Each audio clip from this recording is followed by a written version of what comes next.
This is India's #1 news network, and you're watching News 9. English news as it should be.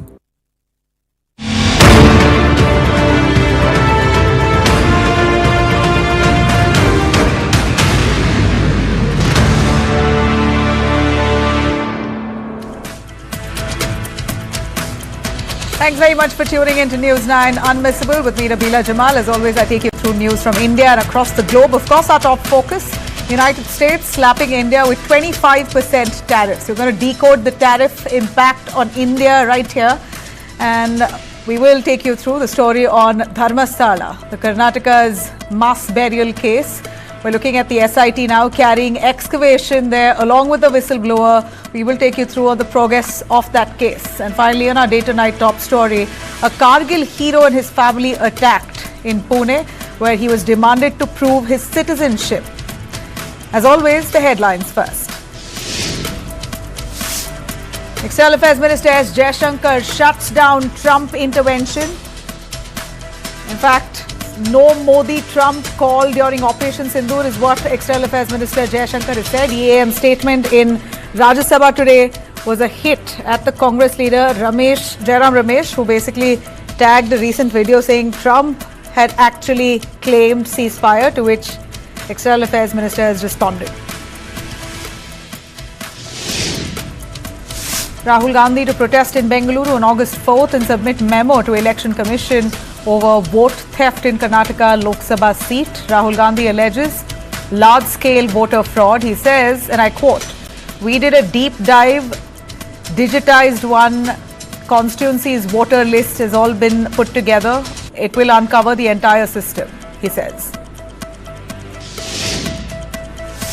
First NASA-ISRO radar satellite lifts off aboard GSLV F-16 will scan Earth every 12 days with unmatched precision to monitor climate disasters and ecosystems.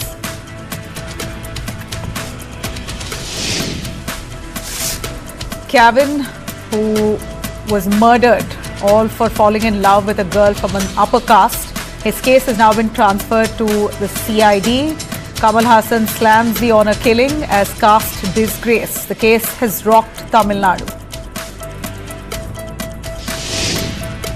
Khushbu Sundar in Tamil Nadu has been appointed BJP's Tamil Nadu Vice President.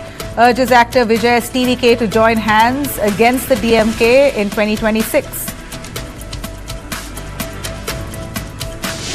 Gujarat ATS arrests Shama Parveen, alleged mastermind of Al-Qaeda-linked terror module from Bengaluru. She was coordinating operations across the states. In fact, 4 others also have been held, and they're from Gujarat, Delhi, Noida, all put together. Images on your screens. After Bihar, groundwork begins in Manipur for special revision of voter list ahead of 2027 polls. Opposition flags a move, move is targeting marginalized voters. This is precisely what opposition says. EC's move is basically to corner marginalized voters, and EC may take a final call though post Supreme Court hearing. Voter list revision in Manipur may face hurdles. Wayanad landslide victims. In fact, the first anniversary of the mass grave honouring 264 lives lost, multi-faith prayers held in tribute. India refuses to face Pakistan in World Championship of Legends semi-final post Pahalgam attack. Players cite national sentiment after Operation Sindoor.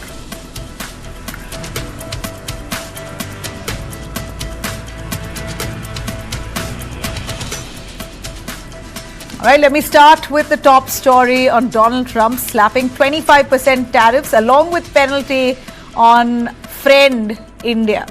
United States has dealt a heavy blow to India, and it's come from a country that often calls India as a very good friend. In fact, President Donald Trump has announced a 25% tariff on all goods imported from India starting August 1st. And that would really mean Indian exports from medicines, garments, to gems and petrochemicals will all become costlier in the United States. This move would basically give our competitors an edge in the American market. Well, this move isn't so sudden. Trump has been whining over India's trade practices for quite some time now. He says India has for long played an unfair game by imposing very high tariffs on American goods, especially on agricultural products like wheat, corn and apples that comes from the US. Now, in Trump's latest announcement, he's explicitly also said that he's also very unhappy with India's strategic defense and energy ties with Russia, especially at a time when the United States wants to isolate Russia over the Ukraine war.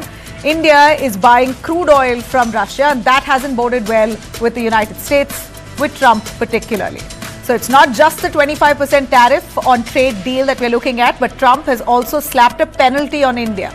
No clarity on how much is that penalty and what exactly is that for, but it's quite clear. Trump is looking to punish India for being part of the BRICS grouping that's trying to basically undermine the dominance of the US dollar. Trump has already stated clearly that BRICS nations will face an additional 10% tariff, and India is part of BRICS. Trump also very clearly said that those who buy crude oil from Russia will face 100% secondary tariffs. Well, and it's no secret, India and China are basically the largest importers of crude oil from Russia. So it's quite clear the 25% tariff isn't the only threat that India faces now from the United States. But there is some kind of hope. US delegation is expected to arrive in India on August 25th. They will continue bilateral trade talks. The sticking points, if I could make it clear here, between the two nations, basically India wants preferential market access for its exports, and the United States wants access to India's agriculture and dairy sectors. But India has been hesitating on that, saying that this would badly hurt millions of Indian farmers if American products come to India in that space of agriculture and dairy. So what does India stand to lose here? If this 25% tariff comes into effect from August 1st, then nearly 87 billion in exports that India does with the United States, which includes key sectors like pharma, garments, petrochemicals, will now all face a setback. Also, most importantly, small and medium businesses in India might be the worst hit. And if at all India decides to fight back, then India could basically impose retaliatory tariffs on the United States. United States goods worth nearly 42 billion that comes into India, including crude oil and industrial exports, will all face the heat. India could also delay or restrict American companies' entry into India's digital space or India's e-commerce market. So that way, we're looking at United States also facing the heat if India decides to reciprocate. Now, here's at stake, not just trade, but trust. The India-US partnership, we hear, was poised to grow into a $500 billion trade deal by at least 2030. That was a decision that Indian Prime Minister Modi, as well as Donald Trump had taken as part of discussions, that the trade deal between the two countries will grow to 500 billion by 2030. That for sure is looking bleak. Now, let me take you through a big look at India's first response as we break this right here on News9. India has finally responded to the Trump tariff, and in a big statement, India says that the first priority is its own people. If I could take you through the big news there that we're currently tracking, India very clearly says in its first reaction to Donald Trump imposing 25% tariffs on India that the government is prioritizing farmers and the small businesses, the MSME sectors. In fact, the government says we'll take all measures to ensure India's interest is paramount. We remain committed to a fair trade deal with the United States. So that's India's first reaction on US President's tariff. Utmost importance to protecting farmers and MSMEs. So India, of course, saying India first, and that's exactly how it should be. Let me quickly bring in our panelists right here to give us a little breakdown as to how this would impact India and, importantly, India-US relations. Ambassador Jayant Dasgupta, former ambassador to WTO, thank you very much. We also have Pramit Pal Chaudhary, head of South Asia Eurasia Group. Also, Professor Swaran Singh, Center for International Politics, JNU. We also have R. Sridharan, Editor International with the TV9 Network. Really appreciate all of you joining us. My first question to Pramit Pal Chaudhary, since you're extensively studying this issue here, we'd like to know What exactly will this mean for India? We've listed out the sectors that will have an impact. Small businesses would largely be hit. But more than anything else, what will be the biggest blow to India with this 25% tariff? And I'd like to remind our viewers, it could very well increase. 25% is the baseline that Trump is talking about. Then he's talking about penalty, 10% on BRICS nations, 100% secondary tariffs on nations buying crude oil from Russia. So this is the first level threat that we are facing. So yes, I think we'll face a 25 plus 10% tariff, 35% total is basically what we will be imposed on India. But I would point out that this is, in my view, the beginning of the end of the negotiating process, because of the fact that an American negotiating team is scheduled to come here on August 25th indicates that Americans clearly do not see this as the final story. In effect, what we have entered now is a very tough negotiating position. And the core of this has been agriculture, in particular soya and dairy. And it is there that, in effect, America is now basically trying to show to India that you will have, well, these are the kind of economic costs you will face if you don't concede on this core issue. And that's basically what the negotiations will now be about. We'll have to see how that works out. It's a difficult call on both sides. I discount the BRICS membership and the Russian oil and arms and weapons. That is basically just Mr. Trump holding forth a bit, because none of those have appeared in the negotiations between the two countries. Very clearly, it is not a priority for the U.S. In the announcement today, he's very formally, explicitly spelt it out that I'm not very happy with the ties that India and Russia have with the crude oil being purchased, and we know India's number one or maybe number two, second to China in purchasing crude oil from Russia. A quick word from Sridharan. Sridharan, you've been following this extensively, reporting for us right here at News9 as well. How do you look at it? A threat from the United States, a country that calls India its a great ally, good friend and whatnot, but the fear has finally come alive. Nabila, this is in some sense classic Mr. Trump. This is extreme pressure on a partner to come to the negotiating table quickly and agree on certain terms which he believes will be favorable to the US. But the message coming from the Indian government is very clear. Agriculture is one area where the government is going to tread very carefully, because as far as India sees it, agriculture is not just an economic issue. It's a humanitarian issue for a country like India, where many of your farmers are very small at near subsistence level, where millions of people will be affected if you were to open your doors completely to foreign produce. There'll be people who go to starvation. So these are very serious issues which the Indian government will want to press upon American trade negotiators as well, and convince them that this could possibly be done over a period of time, but maybe not to begin with. So I think this is right now a pressure tactic on India from the US. And I guess India will want to look at a scenario where there are certain concessions made to the US, but the core interest, especially the constituency of farmers and the small businesses, they are protected. Now, very quickly, Nabila, on the issue of India's linkage with Russia and us buying defense equipment and oil. I mean, we know. Let's quickly just in 30 seconds revisit the history. Why was India buying equipment defense equipment from Russia? It's largely because the US wouldn't sell us arms. They wouldn't give us technology. They wouldn't do technology transfer. And when we got into wars, whether it was 1965 or 1971 war with Pakistan, US stood with Pakistan. We had no choice but to go to Russia to protect ourselves, our sovereignty, our freedom.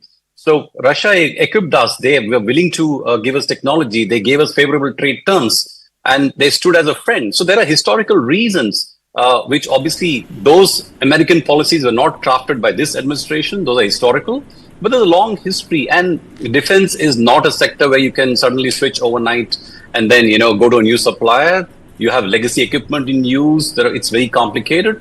But as we saw under President Biden, there is a technology transfer deal, high-tech transfer deal, which we have struck.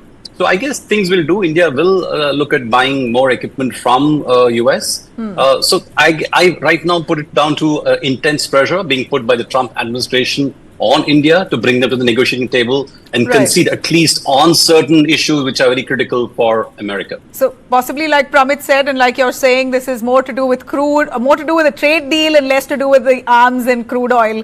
This is a way to basically bully India into agreeing to opening up our agriculture and dairy sectors. Now, what would that mean? If I could bring in Ambassador Jayant Das Gupta, opening up our agriculture and our dairy sectors, that India believes it could adversely impact our millions of farmers, and that so far is not on the negotiation table. At least India has been resisting. But this big blow of 25% plus 10%, like he said, 35% tariffs, can the MSME handle it? What happens to the 87 billion worth of trade deal that we are doing with the United States with this announcement? The first thing is I think this 25 plus 10% baseline is not very clear. Because the baseline tariff has been removed for other countries like the Europeans, Japanese, etc. So to my reckoning, it would perhaps be, from what he has mentioned, only 25%. So that is one thing. The other thing is then, what's the penalty about then? The penalty would be on top of this, if How he much? at all gets around to imposing that. But just as an aside, I wanted to mention that there are still nuclear reactors in the US for power generation. And where does the US buy the low enriched uranium from? It buys it from Russia. It stopped the, formally the imports of low enriched uranium in 2024, but it has given a waiver for all American imports of low, to a certain extent, 460 tons, etc., of low enriched uranium from Russia till 2028. So that is the hypocrisy which is speaking between the lines of the US contention that, India, China, etc. are prolonging the Russia-Ukraine war, etc. Now coming to the tariffs, if 25% were to stay, now the US in textiles and clothing, their tariffs range from 4 to 32% in any case. So, and our competitors are Vietnam, Bangladesh and China. China has been slapped with 55% tariffs, Vietnam 20%, Bangladesh 35%. So in garment exports, for instance, in which we do about $3 billion worth to the US alone, we are not going to get hit very badly with 25%. Of course, there is going to be a contraction with 25% tariffs if that continues for a long time overall in US imports. Gems and jewelry. Our gems and jewelry basically are to the US polished diamonds which are studded jewelry or polished diamonds as such. Now, apart from India, only China is in this business of, polishing diamonds from uncut diamonds. China, 55%. So I don't think that is going to get affected very much, apart from the contraction in demand at the US level. We come to leather footwear. Leather footwear, where does it get it from? Indonesia, Bangladesh, India, and a few other countries, which have all been slapped with at least 20%. Or Indonesia 19% tariffs. Vietnam. So there doesn't, seem to be too much of a problem with our exports suffering very badly. Of course, they will suffer because there will be, with these tariffs, the importers will ask the suppliers to forego part of their profits, so that this is not passed on entirely to the consumers in the US. So there will be contraction of profit, there will be loss of business, all those things will be there, but it is not doomsday. It is not as if, we are going to die because 25% tariffs are going to be slapped on India alone. Ambassador, none of us are going to die. We will survive and sail through this. I think that's in the resilience is in the DNA of an Indian. That said, last point I wanted to mention is that on this dairy, there are between 70 and 80 million Indian farmers, 7 crore to 8 crore Indian farmers, dairy farmers. And on agriculture, basically 46% or so are dependent on agriculture, who earn a livelihood from there. our average holding, apart from the large multitudes of landless labor who are dependent on agriculture, our agricultural holdings are 1.08 hectares, which was there about 5 years ago. It is coming down very sharply every year, with every passing year, because of fragmentation of holdings. So it is just not, it is not a level playing field. Professor Ashok Gulati of ICRIA, he has calculated, and he used to work for the IFPRI, which is based in Washington earlier. He has calculated that Indian farmers are actually being, subjected to a tax, in terms of the overall picture, rather than getting subsidies. And to expect Indian farmers and dairy farmers to, face, apart from this livelihood, major issue of livelihoods, subsidize US exports. US subsidizes soybean, corn, all the agricultural products and dairy hugely. Just one last point I wanted to mention. China retaliated in the first term of President Trump by shutting off entire soybean imports from the US. The US prices collapsed. President Trump was forced to pay up $28 billion worth of subsidies to the soya farmers of the US alone. Now, that is the kind of subsidies that we are talking about. Yeah. So there is no way we will compromise, and it is very clear from the statement also of the two ministers which has emerged, that we are not going to compromise on agriculture. It is for the US to take it or leave it. We will stand firmly on our ground.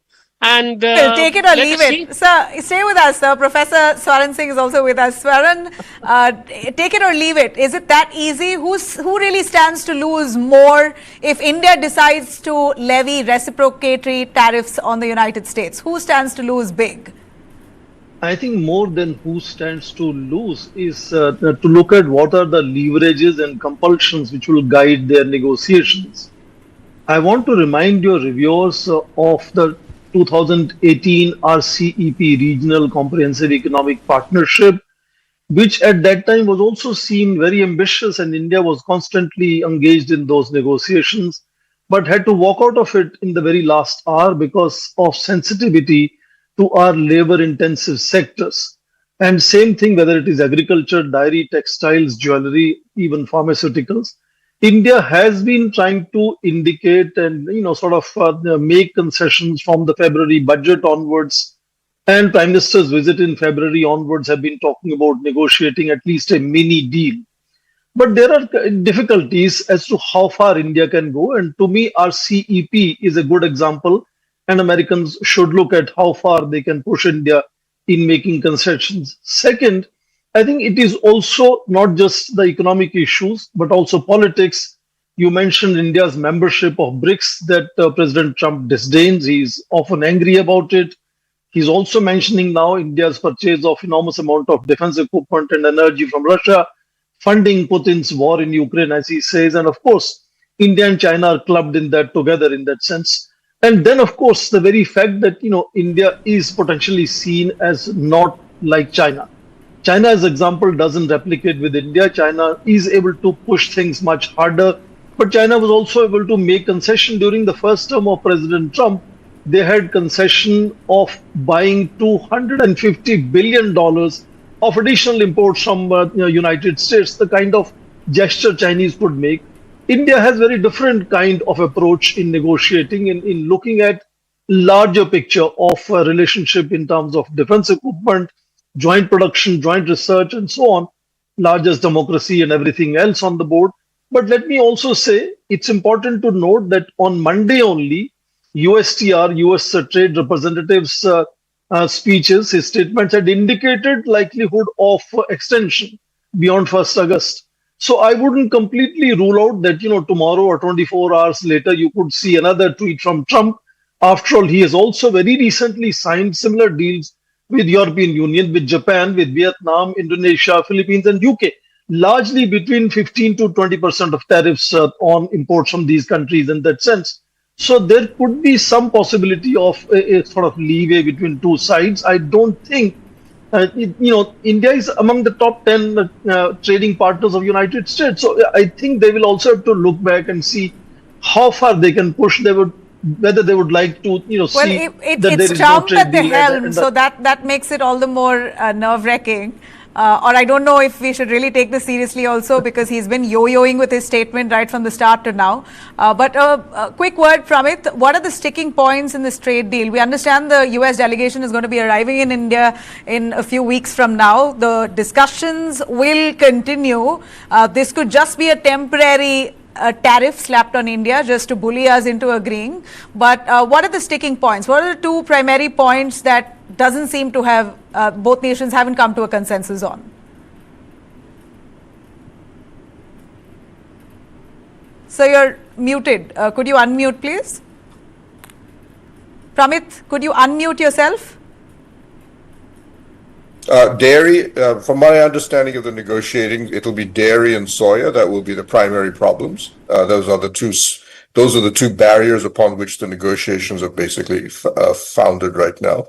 Almost everything else has actually been settled for the most part. So I don't see anything else being the issue. And so we'll have to see how that works out. India's already made some concessions on the soya oil area and a few other sections. The game, I think, for India will be... If you're saying agriculture and dairy are the only 2 points, then it seems like US is very adamant in that space. And India's response has been quite clear that we are not going to give up on our farmers. Then what happens to the deal? The point is not that you give up on farmers. That's a sweeping statement. The game is that you concede on certain points. It's not that India is self-sufficient in agriculture. We import huge amounts of agricultural products because we simply can't grow them. Edible oil is a perfect example. We have to have low tariffs on edible oil because we can't produce enough for our own people. Soybean oil is another area. Soya is not one of our most productive crops. So there are areas we can concede. The game is to figure out where they are that are workable for the Indian system politically and economically, or technically concede in others that we could potentially give in that are in a non-farm area. We'll have to find out what those are, and that's what the negotiations will be about. But we should expect a reasonable degree of economic pain. But keep in mind, it's not right now. These are only negotiations on goods. India's real dependency on the American market is service exports. That is really where we are very dependent on the United States. And it is one of our primary sources of employment. That is an area Trump has so far actually paid no attention to whatsoever. But we have to keep that in mind in our negotiations as we go forward. All right. Ambassador Dasgupta, in your view, India being penalized for protecting the interests of our farmers and for strategic autonomy. We have decided that we will do what's best for India. Buying crude oil from Russia comes at a cheap price at this point. India has decided to go ahead with it. But it seems like we're paying a price for being autonomous, for taking decisions that is in the best interest of our country. How best should and can India respond? A final word from you. Well, as far as oil is concerned, it is because the Russians were offering us oil at a discounted rate. Now, if because of the sanctions, the rate is going to go up, and there are other producers in the OPEC, group, or even including the US, which are going to offer us competitive terms or even better terms. Obviously, we will buy because. Apart from the public sector enterprises, which are large buyers, there are very large private enterprises like Reliance. Nayara used to be there, of course, bought Russian oil only. So, we will buy from whichever source is the best. So, we are not really hooked onto buying Russian oil. As far as defense procurement goes, it has been coming down. But we will do it, agnostically, irrespective of the source, depending on all the other things which the other speakers have mentioned, technology transfer, co-production, etc., etc. As far as this strategic autonomy is concerned, obviously it will, it will come at a cost. if you align yourself, even if you align yourself and you give in on every US demand, they will demand something else tomorrow. What is going to prevent them from doing that? So we have to stand firm. We have to mark out our red lines. You can't cross them. We will not negotiate. And very importantly, one of the words which have come out in the statement today is that India seeks a balanced agreement. Now, in this agreement which the US is trying to shove down our throat, there is no balance because the US is not offering anything except for reduction of tariffs from a very high level. India has consistently sought reduction in the US tariffs from their WTO committed levels, from their applied levels, pre-Trump levels. And that is something which President Trump is unable to promise because he does not have a trade promotion authority granted by the US Congress. So, whatever he says 26% and I will impose 25% and whatever, but he can't come down below what was there before he came to power. That is going to be one of the sticking points. Okay. Because that is going to come up for scrutiny in the Indian civil society, the political, discourse, etc. Professor Swaran, you wanted to come in on that, but also... Add a quick point on the oil bit, Nabila, because if, let's say, India and China were to stop buying Russian oil, and they went to the pool from which rest of the world is buying, prices are going to go up for everyone. And that includes American consumers. And you know that oil is inflationary to just about everything in the economy. Yeah. It's really oil's literally oils the economy. So American consumers stand to lose if India stopped buying Russian oil. This is something so blindingly obvious, which I'm sure American economists, trade negotiators, everyone realizes. But this is just being used as a leverage, as something to beat India with. But in reality, I think President Trump should continue hoping that India and China buy Russian oil so that their own people can get cheaper oil from elsewhere. Absolutely. Professor Swaran, a final word from you on the ties between India and the United States. Are we seeing a slow meltdown or is this just Trump's negotiation style? I think it is the Trump negotiation style, and I think we should not worry about his harsh language and tough tweets. He's done it to all his friends all the time. A good model for us is not China, it's European Union. He was equally angry with European Union, which is now promising to buy defense equipment from United States, buy energy from United States, promise future investments in United States.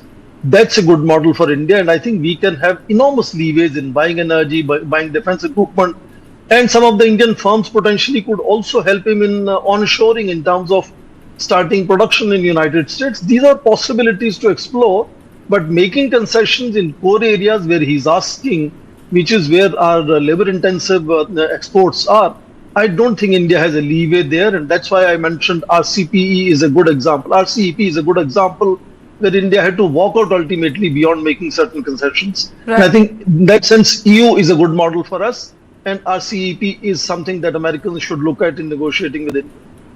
Well, gentlemen, I think all of you have really truly helped people calm their nerves. If this is Trump's negotiation style, well, then I would say that Prime Minister Modi might want to learn golf, join him at the golf course in Scotland that he set up, where we hear Trump is striking deals left, right and center, those who are playing golf with him there.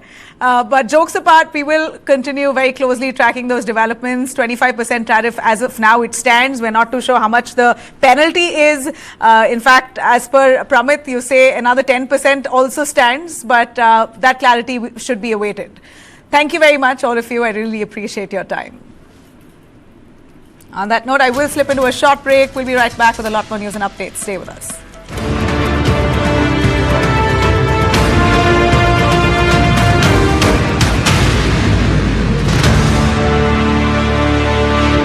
Associate sponsor Diana premium beauty soap पहली झलक करे खूबसूरत खूबसूरत सी तुम कोई चिंता करो पीछे भरोसा खड़ा है तुम्हारे तुम नया कर बनाते रहो जब कोई हमारी बाकी चिंताओं को संभाल लेता है तो हम कर पाते हैं खूबसूरत सी कोई चिंता।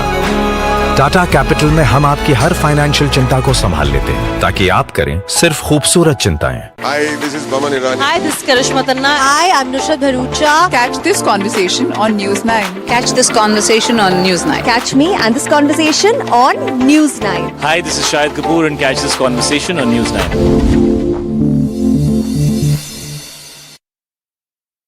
ये रोशनी का सफर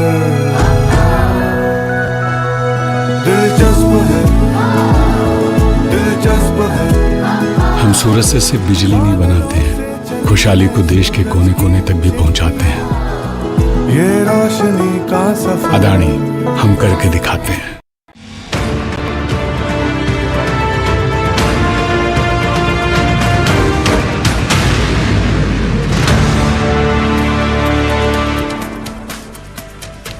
Welcome back. Shifting our focus to the big story that's rocked the country, the world, the Dharmasthala mass burial case. The Dharmasthala mass burial case in Karnataka has now taken a dramatic turn with the special investigative team, the SIT now in Karnataka, carrying out excavations at sites identified by that whistleblower. You see on our screens in that hoodie, his identity of course covered. The SIT began digging in 13 of the spots. In one of the 13 spots, they yet to go through all those spots. But on July 28th, that mission began. SIT started to look into one of those 13 spots that has been marked by that man who claims that he has buried or cremated bodies during his time as a sanitation worker at the Dharmasthala temple. So far, 3 sites have been excavated, including one near Nethravathi River's bathing ghat, but no human remains have been found yet. Intermittent rains also delaying the entire digging process, and efforts have been stalled because of water in those pits. But excavations are expected to continue at all the remaining 10 locations in the coming days. The investigation began after the whistleblower, his identity, as I said, protected, approached a local court with what he said were skeletal remains of victims that he had buried. He claims that he worked at the Dharmasthala temple from 1995 to 2014 and was forced to dispose of the bodies of women and girls who had been sexually assaulted and murdered. These are his words in his complaint. According to his complaint, he claims that he was threatened. When he refused to do it, he was threatened and beaten for refusing to do so, and therefore he carried on for that many years. He says he buried hundreds of bodies over nearly 2 decades before fleeing with his family in 2014 due to mental trauma.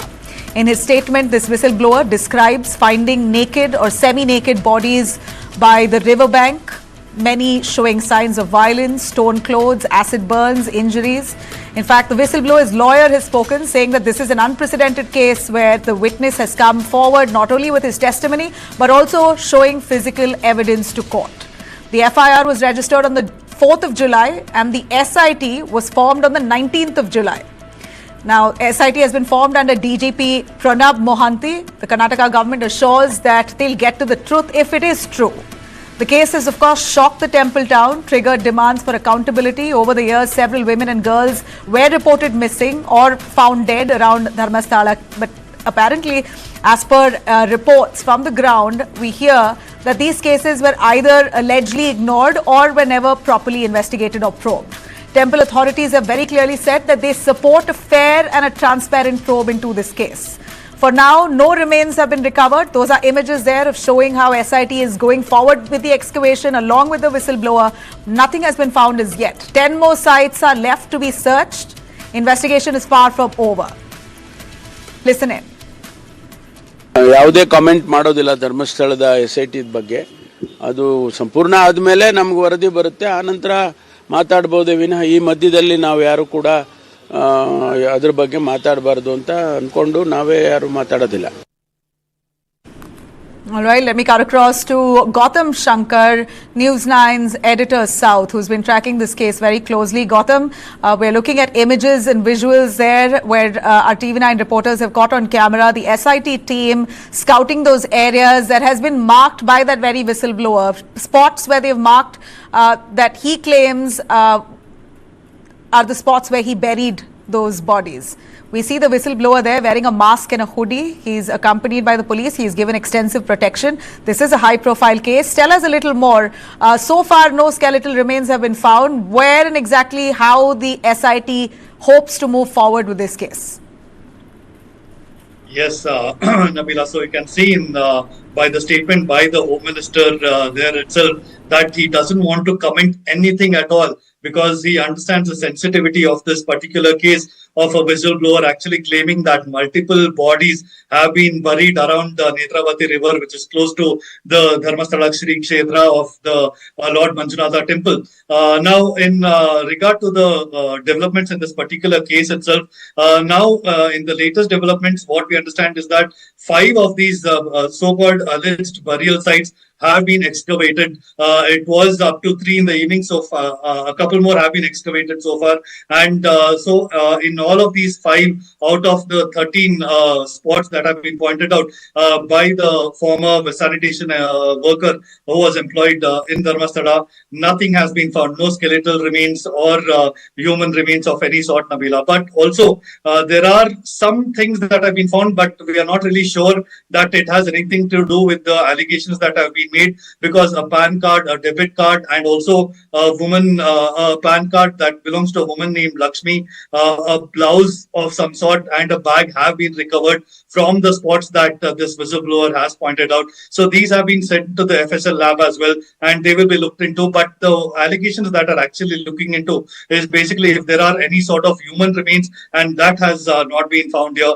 And also we need to keep in mind that the claims that have been made by him are not just bodies of women. He also claims that the bodies of children, bodies of destitute men, and he says that there are signs of strangulation. No, it's shocking and it's sad if true, Gautam. But of course, people are wondering. This is a case that he claims has been going on since the last 3 decades. Now, it's hard to believe that there were that many women and children who went missing and really no actual investigation launched into those missing complaints. Where are those families? Where are those people who he claims have had their loved ones lost in these kind of murders? None of them have come forward to complain except for one? Yes, that's true, Nabila, because after this sanitation worker actually became a complainant because he got the support of a couple of advocates, and then he was emboldened to actually come forward and file a formal complaint, and an FIR was registered. So soon after that, one more woman came forward. Her daughter had gone missing in 2003, and she has also now is seeking for a detailed probe because back then itself, it's been over 2 decades since her daughter has gone missing. So now she feels that there is still hope that to have some sort of closure by the kind of statements and the probe that is going on in this matter. She hopes that her daughter could be buried in one of these locations as well. And there have been multiple such cases. Not all of them are willing to come forward, Nabila, because they have their apprehensions about Dharmasthala and the kind of location and the kind of political pull that this place has as well. But besides all of that, it's very nice to see that the government has ordered an SIT probe. They are following it up, and there are 8 more locations that are still yet to be looked at. The challenge is the rain right now. As soon as they're digging up these locations, they go up to 3-4 meters, and then immediately it is filling up with water. So whatever is there, or even if there are any kind of skeletal remains, and that skeletal remains that the whistleblower found first and took it to the court, what happens to that? Yes, so this was actually part of an evidence that he provided to the court, and he has basically now given a sworn statement as well, Nabila, that these physical remains that he found in the presence of witnesses, and this has been sent to an FSL lab. It's been a couple of weeks, but there has been no effort to carry out any sort of probe in this regard as well, because you need to collect the DNA evidence of anyone who are missing over the last 2 decades and then try to match it up. But it's not happened any sort of developments or that occurred as well. but given the sensitive nature of the case, it's hard to speculate on what or why it's things happening the way it is. This is a Herculean task even for the special investigative team. The Karnataka government has assured that they'll get to the bottom of it, but it's difficult when you have families who have not come forward to claim that their people are missing. Then how would you actually crack a case like this, where the man says hundreds of people, hundreds of women have been buried after they were sexually assaulted, raped and whatnot. He's not taken the names of anybody, but it appears that he's given a whole big document as part of his testimony to his lawyer, which he says, if I die, then the lawyer will reveal everything that I have told him, he will reveal to the world. Now, well, this case is murky, certainly, but at the same time, the SIT doing its job haven't found anything so far. So we will be very closely tracking those developments there. Dharmasthala case has certainly rocked the globe. It seems like the spotlight is on this case extensively, and we will continue following this. Gautam, thank you very much for joining us. All right, a quick look at our top stories on Day Tonight. A deeply disturbing incident that's come from Pune. A Kargil war veteran, Hakimuddin Sheikh, and his family were heckled, threatened by a mob of nearly 40 men. Hakimuddin Sheikh, who's a Kargil veteran, he was in fact heckled and threatened by 40 people who barged into his home demanding that he give them proof of his Indian citizenship. This happened late on July 26. The group barged into his home. 58-year-old Hakimuddin, who served in the Indian Army for 16 years, he fought in the Kargil war. Despite showing his Aadhaar, valid IDs, documents, the men allegedly called the documents as fake, kicked his doors, shouted slogans, terrified the women who were inside his home. By midnight, some male family members were also dragged to the police station by these goons. Now, these goons allegedly have told him, prove your documents by 11 a.m. tomorrow or we are going to declare you as Bangladeshi or Rohingya. Hakimuddin asks if this is how a war veteran is treated, if this is how a soldier of the country is treated. His family has lived in Pune since the 1960s. They're originally from Pratapgarh, Uttar Pradesh. They claim that the attackers posed as the police and political workers and barged into his home. He even claims that the police did nothing. They made him wait for hours, but no officers showed up. The documents, he says, are still with the police, and they say this trauma is far from over. The police, on their part, calling this a routine immigration check. Let's listen in. रात में 11:30, 45, 48 पे हमारे दरवाजे पे direct आए हैं, लात मारना, हाथ मारना चालू किया, धड़ धड़ धड़ धड़ का आवाज़ आना हुआ, बच्चे लोग सब डर गए। जैसे जैसे दरवाज़ा खुला 5-7 लोग अंदर घुस गए, 70-80 आदमी थे, बाहर पूरे गली में भर गए, चारों तरफ से हमको घेराव बना लिए कि कहीं ये लोग भागे ना। तो हम बोले भागेंगे थोड़ी, हमारा खुद का घर है, तुमको लाइट बिल सब कुछ इत्मीनान से दिखाता हूँ, इतना गड़बड़ काहे को कर रहे हो, थोड़ा हल्लू आराम आराम। नहीं तुम आधार कार्ड निकालो, ज़्यादा बोलने का नहीं तो अभी से मारेंगे तुमको। मारने की धमकी देना चालू की। आधार कार्ड उनको एक एक दिखा रहे हैं, सब डुप्लीकेट है बोल के आधार कार्ड हमको सब बाहर निकालना चाहिए। If the claims are true, it's absolutely tragic. We're wondering what the police in Pune there have done. A war veteran's family there forced to prove their identity at midnight. Is this really routine check or clear case of harassment? All right, a quick look at a hit-and-run case in Guwahati that sparked anger across Assam. A young student is dead and a popular actress is under scanner. 21-year-old Samiul Haq, a student from Nalbari Polytechnic, he was hit by a speeding bolero driven by this lady here. In fact, around 3 a.m. on July 25th, the vehicle that she was driving, Nandini Kashyap, the actor, allegedly crashed into that boy while he was with the local officials there helping to fix a street light. She did not even stop to look back to see how that boy was doing, Samuel, the boy who died. In fact, Samuel was rushed to hospital with serious head injuries. His family says that he was the sole breadwinner. In fact, we hear Nandini Kashyap first claimed and promised to pay the money for the treatment as well. She was tracked down. She was arrested, but immediately got bail and then promised, I will pay all the money for treatment, but then never showed up. Did not even show up to visit Samuel at the hospital. Sadly, 5 days later, Samuel has died and now anger growing across Assam. Nandini Kashyap was in fact arrested while she was carrying out her rehearsals at the Rajdhani Theatre. She moved about her life as usual. After that accident, she went about doing her theatre and whatnot, and the cops finally arrested her when the boy died. But this has now triggered huge outrage with people protesting, demanding answers as to why she was let off in the first place. It's a hit and run case. She was arrested but let off on bail. Why? The theatre group that she's associated with have now severed all ties. They say that they stand with Samuel's family and they want justice. They have nothing to do with this lady, Ms. Kashyap, at this point. The police investigating this further. A big moment for India and the United States. The two countries have launched their first joint Earth observation satellite called NISAR.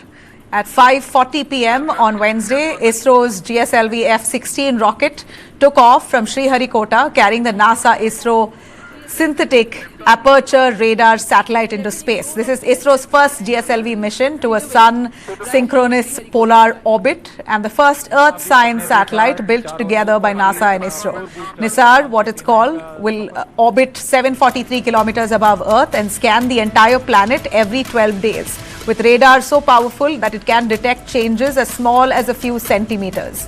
It carries two radar systems, the S-band from ISRO and the L-band from NASA, making it the world's first dual-band radar satellite for Earth science. If I could show you the visuals of the takeoff there. In the next 5 years, NISAR will track earthquakes, tsunamis and landslides. Could we see the takeoff on our screens, please? NISAR is, in fact, all equipped to track very closely the earthquakes, tsunamis and landslides, the ice loss in Greenland and Antarctica. It will be able to assess soil moisture, crop health and sea ice, even ships at sea. It's going to be able to track it all. The 1.5 billion mission will give real-time data to scientists and governments and emergency teams, helping them respond faster during disasters and better manage our planet. Now a quick look at a story that's really left women praising this singer. A moment of music turned into trauma for this singer and then into something that will be unforgettable. French singer Rebecca Baby. She was sexually assaulted while she was performing on stage. But what she did next was nothing short of powerful, absolutely powerful. Now this happened on July 26th at the L'Écrit de la Ghat festival in France. At the festival in France where she was performing, Rebecca, the lead singer of Lulu Van Trapp, had stepped into the crowd to connect with the fans like performers usually do.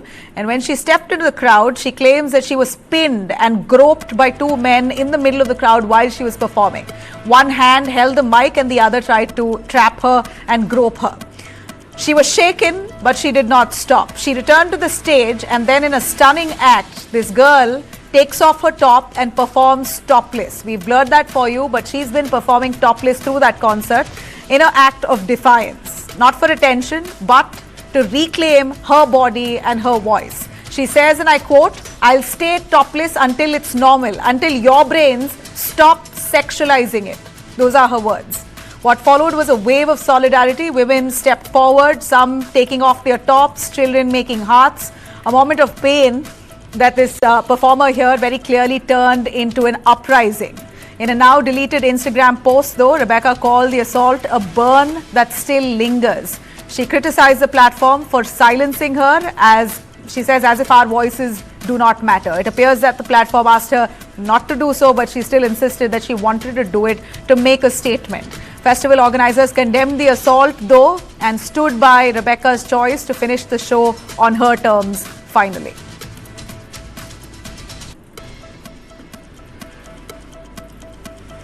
All right, let me take you through the tsunami alert that triggered all across the globe after Russia faced its worst earthquake. Here's a massive seismic emergency that was unfolding earlier today across the Pacific after a powerful 8.8 magnitude earthquake struck eastern Russia, triggering widespread tsunami alerts, mass evacuations and panic from Asia to America. According to U.S. Geological Survey, the quake hit at a shallow depth of just 18 kilometers, making it one of the strongest earthquakes ever recorded in the Kamchatka region of Russia. In fact, that was the epicenter. Shocking visuals show buildings shaking, items crashing down, structural damage across eastern Russia. No fatalities have been reported, but tsunami waves have already hit parts of Russian coastline. Well, In fact, this was the worst we hear that has hit Russia since 1952. The Kamchatka earthquake struck during in one of the cases, if I could show you a live procedure where doctors were carrying out a surgery, that surgery was happening while the earthquake hit, and really lauding the doctors. The doctors managed to complete the surgery amid that earthquake, despite the shock waves. Now, we saw this aftershock earthquake that also reached Japan, where tsunami warnings were sounded, and not just Japan, in the United States as well. Hawaii too has been sounded an alert. We saw evacuations even in Hawaii, and quite distressful scenes there in many parts of Japan. Authorities urging coastal residents to move to areas that are safe. Shanghai, the situation also was critical. Many of them were evacuated from those areas as well. So more than 2.8 lakh people have been relocated in this very day alone, after a tsunami alert was sounded in most parts of the region. China has also issued a yellow alert across the Pacific. We told you about Hawaii as well, that you had people being evacuated. So if you're not really necessary to be near the beach side, do not venture into it. That's what US and China have both told their citizens. Don't endanger your life for selfies or photographs. Stay away from the ocean for a little while.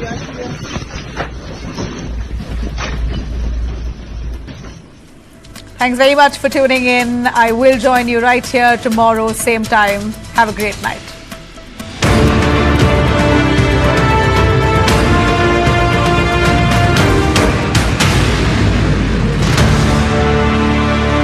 Associate sponsor anchor toothpaste, नए जमाने की नई सुरक्षा। भाई on road या of road? Road trip पे किस bike की सवारी होगी, ये खूबसूरत चिंता आप करिए। टू व्हीलर लोन की चिंता हम संभाल लेंगे with spot approval and loan up to 95%। Go condoms? It's over there. क्या ये डिफरेंट साइजेस में आता है? Actually, sir, size matter नहीं करता. तो फिर क्या मैटर करता है? The hardness Of the condom. of what's inside. For the first time ever, presenting Hard Rock Gel, the hardness gel for men. अब फ्री हर स्कोर कॉन्डम्स के 10 पैक के साथ। ये शहर भी तो अंगना तेरा मेरा, इसको भी रंग दो।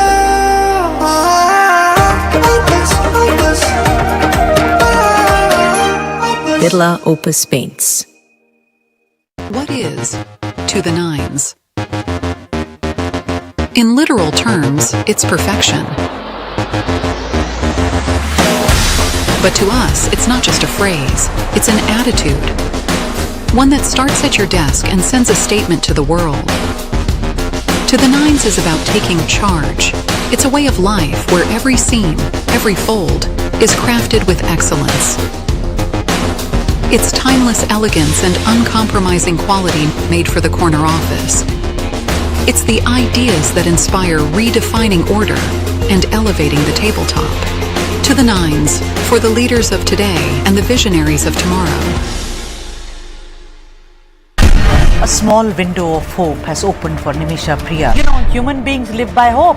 Is Vijay challenging Dravidian party?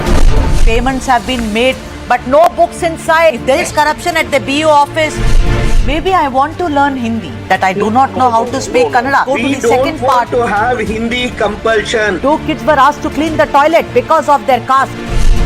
All these kids were forced to do it. I will clearly protest against this. 3 passes, Mr. Gowda. People rushed. I'm asking you, what makes Palaniswamy so confident? We're sitting on moral boulders. Tamil Nadu seems to have become extremely unsafe.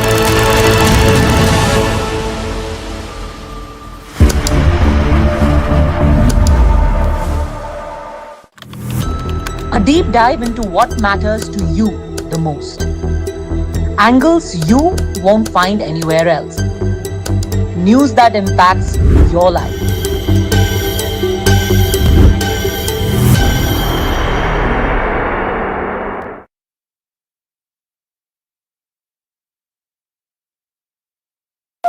Women in West Bengal should be assured that it is a safe place for them, because justice should be done, served cold, quickly, and it should be done in a way that it is transparent.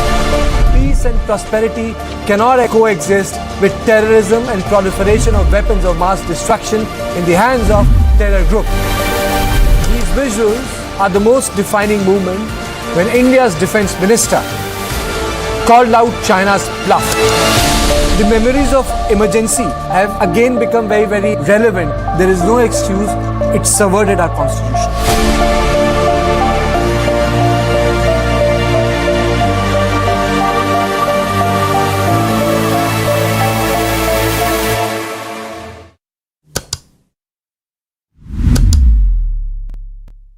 What is to the nines?